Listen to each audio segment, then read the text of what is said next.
Welcome to JD Clips. Please enjoy the short versions of our famous videos and keep learning.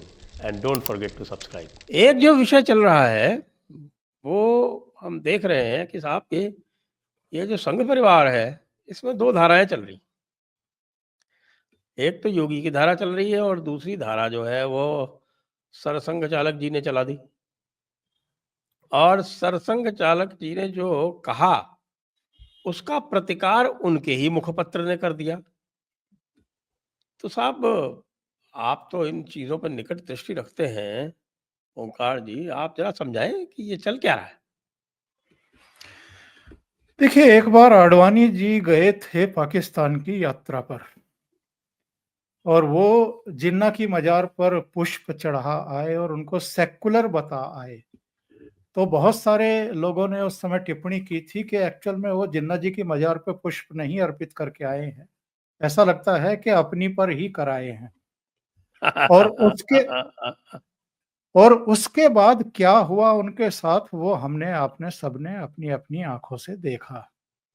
Bharatiya Janata party के खिलाफ उनके विरुद्ध जिस तरह की बस खुली बगावत ना कह करके उसको आप जो चाहे नाम दे सकते हैं, अरुण जेटली हो तो सुषमा स्वराज हो तो तमाम नेताओं ने लाल कृष्ण आडवाणी की न केवल निंदा की बल्कि उनसे दूरी बना ली। और ये स्थिति हो गई भारतीय जनता पार्टी के भीतर भी और आरएसएस के भीतर भी कि उनको रिजाइन करना पड़ा प्रेसिडेंटशिप से और वो पूरी तरीके से अलग थलग हो गए। उनकी राजनीति का अंत भी एक तरीके से हो गया।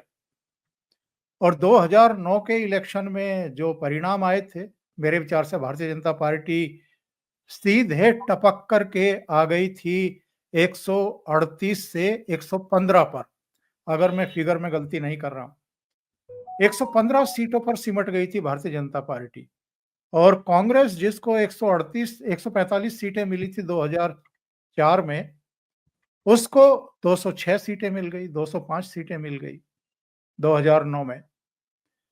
तो वही हाल इस समय हम संघ में भी देख रहे हैं। और वैसे भी मैं तो एक अपने प्रोग्राम में कह रहा था और वीरेंद्र नाथ भट्ट से ही कह रहा था कि भैया 2009 से आप संघ प्रमुख हैं, 15 साल हो गए और ऐसा तो है नहीं कि संघ में कोई ऐसी व्यवस्था नहीं है या ऐसा हुआ नहीं है इससे पहले। एक संघ प्रमुख मुझे याद है, आयु हो रही थी, स्वास्थ्य का भी मामला था और उन्होंने स्वेच्छा से ही अपना पद छोड़ दिया था ताकि दूसरे आकर, जी सुदर्शन जी ही थे, तो ताकि दूसरे आकर के अपना सेवा करें।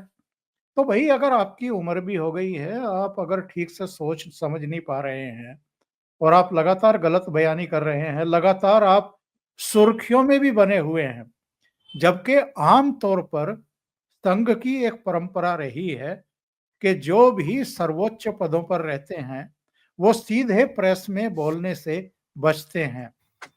और व्यवस्था तो यहां तक रही है कि जब इनके इस तरह के प्रोग्राम होते हैं तो वहां पर प्रेस को अनुमति नहीं दी जाती रही है। ये सारे परिवर्तन इधर ही हम देख रहे हैं। ये इंटरव्यूज भी देते हैं, इनके कार्यक्रमों की लाइव कवरेज भी होने लगी है, ये सहज मीडिया के लिए उपलब्ध भी हैं और मुझे लगता है कि सुर्खियां पाने का एक रोग भी लग गया है। तो ये सब जो कुछ चल रहा है, इससे अगर उनके संघ परिवार के भीतर ही अब आवाजें उठनी शुरू हो गई हैं और उनकी मैगजीन, संघ की ही समझी जाने वाली मैगजीन, उन्हीं के फंड से चलने वाली मैगजीन में अगर उनके विचारों से पूर्णतः असहमति व्यक्त करते हुए आलेख प्रकाशित हुआ है तो फिर उनको जरा समझना चाहिए, सोचना चाहिए। और भारतीय जनता पार्टी में अभी तो खामोशी है और उनका अपना एक अनुशासन है, इसलिए खामोशी है। पर जिस तरीके से ये उत्तर प्रदेश में योगी आदित्यनाथ के नेतृत्व में एक बहुत महत्वपूर्ण कार्य हो रहा है, उसकी आलोचना करना या उस पर इस तरह की प्रतिक्रिया देना कि साहब कब तक मस्जिदों के नीचे शिवलिंग ढूंढे ढूंढे जाते रहेंगे या मंदिर ढूंढे जाते रहेंगे। मैं तो कहता हूं जब तक अंतिम मंदिर मुक्त ना हो जाए तब तक ये मुहिम बंद नहीं होनी चाहिए। और अगर अब ये काम नहीं हुआ तो कभी नहीं होगा। जी। जी, वीरेन जी, तो वैसे तो देखिए, ये माना जाता है कि ये जो ऑर्गेनाइज़र जिसमें ये लेख छपा है, ये तो सीधे सर कार्यवाह के निर्देशन में चलता है। तो यदि सर संघ चालक कुछ कह रहे हैं और सर कार्यवाह के निर्देशन में चलने वाला मुखपत्र कुछ कह रहा है, तो क्या दो फाड़ हो गए हैं? नहीं, दो फाड़ तो ये तो पारंपरिक जो जो चुनावी राजनीति के लिए ये तो मीडिया नैरेटिव है, दो फाड़। और ये जनता पार्टी के बनने के बाद जो पार्टियां बनती बिगड़ती रही है पिछले 45 सालों में, उसके चलते ये नैरेटिव बड़ा मजबूत हो गया है। संघ के लोग ये कहते हैं, ऑफिशियली भी कहते हैं कि 5 जन हमारा जो है कोई ऑफिशियल हमारा ऑर्गन नहीं है, हमारी विचारधारा का समर्थन करता है। उनका ऑफिशियल तो जो पत्रिका है वो तो राष्ट्र धर्म है, जो लखनऊ से निकलती है, और 50 के दशक में अटल जी इसके संपादक हुआ करते थे, अटल बिहारी वाजपेयी जी। तो और जो उसके संपादक हैं ऑर्गेनाइजर के, वो हैं प्रफुल्ल केतकर। वो बहुत ही आर्टिकुलेट व्यक्ति हैं और और और और और सारे विषयों पर, खास करके जो सांस्कृतिक राष्ट्रवाद का विषय है, क्रिश्चियन मिशनरी का जो अभियान है देश में, उस सब के बारे में उनकी बड़ी स्पष्ट राय है और एक वैचारिक फ्रेम के अंदर वो बात अपनी कहते हैं। और उन्होंने कल जो बहुत स्पष्ट कहा है, it's an issue of civilisational justice. उन्होंने बहुत साफ-साफ कहा है, कोई उसमें नो मिंसिंग ऑफ वर्ड्स। केवल नई बात केवल ये है, अटल जी के समय से जब एनडीए गवर्नमेंट थी, तब भी आरएसएस आर्थिक विषयों पर गवर्नमेंट के खिलाफ खड़ा होता था। और मुझे आज भी याद है 99 में या 98 में, जब इंश्योरेंस सेक्टर में सरकार की मोनोपोली को खत्म करने के लिए insurance regulatory development authority bill parliament में आया था, तब जंतर मंतर पे बड़ी सभा हुई थी। और उसमें संघ के अर्थशास्त्री समझे जाने वाले दत्तोपंत ठेंगड़ी ने अटल जी को गद्दार तक कह दिया था। एक प्रेस कॉन्फ्रेंस करके अशोक सिंघल भी थे, उसमें इस बिल का बड़ा विरोध किया गया था। और जो स्वदेशी जागरण मंच के जो नेता थे अश्वनी महाजन, मैंने उनसे एक बार पूछा था दिल्ली में कि आप लोग ये कम्युनिस्टों की भाषा क्यों बोलते हैं? तो उन्होंने कहा कि इससे आवाज में, हमारी बात में पंच आता है, एक एज आता है, और मीडिया इसको, हमारी खबर को महत्व देता है। तो स्वदेशी जागरण मंच को मोदी जी ने 10 साल से उसकी आवाज को म्यूट कर रखा है। वो ज्यादा नहीं उछल कूद कर रहा है, वरना रिफॉर्म नहीं हो पाते। लेकिन अटल जी के समय स्वदेशी जागरण मंच और सीपीएम कंधे से कंधा मिला के चल रहे थे। तो ये पहली बार हुआ है कि जो संघ का जो कोर विषय है, सांस्कृतिक राष्ट्रवाद, उसके ऊपर दो राय उभर के सामने आई हैं। और संघ के के जो प्रमुख हैं, उनको उनको तो अब कुछ लोग संघ के आला हजरत भी कहने लगे हैं कि वो सेकुलर हो गए हैं। हाँ, कि वो सेकुलर हो गए, आला हजरत मोहन भागवत साहब। तो ये पहली बार हुआ है कि ये ऐसा मतभेद पहली बार सामने आया है। लेकिन इट इज ये जो बयान है मोहन भागवत जी का, ये it is against the Tide.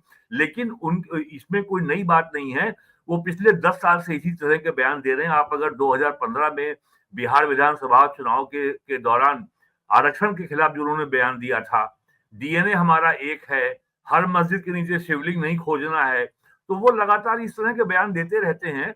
और जितना मुखर हो के योगी जी ने बांग्लादेश और अफगानिस्तान की बात की है, उतना मुखर होकर हमने कभी आज तक मोहन भागवत को बोलते हुए नहीं सुना। मुझे उम्मीद थी कि इस साल के विजयदशमी के अपने जो उनका जो वार्षिक संबोधन होता है, उसमें जरूर वो कुछ बोलेंगे बांग्लादेश के बारे में। योगी जी ने कल ही बोला है साहबजादों की का जो होता है दिवस, कि अफगानिस्तान में और बांग्लादेश में जैसी घटनाएं हो रही, उन्होंने कल भी जिक्र किया है। तो संघ प्रमुख से ये सुनने को नहीं मिला। और यहाँ जितना मैंने देखा है, rank and file of the BJP and RSS बहुत हैरान है और हैरत में है, और उसको निराशा भी है कि ये बयान क्यों दिया गया, किस संदर्भ में दिया गया, और इसका अल्टीमेट पॉलिटिकल टारगेट क्या है, इसका ऑब्जेक्टिव क्या है, वो किसको संदेश दे रहे हैं।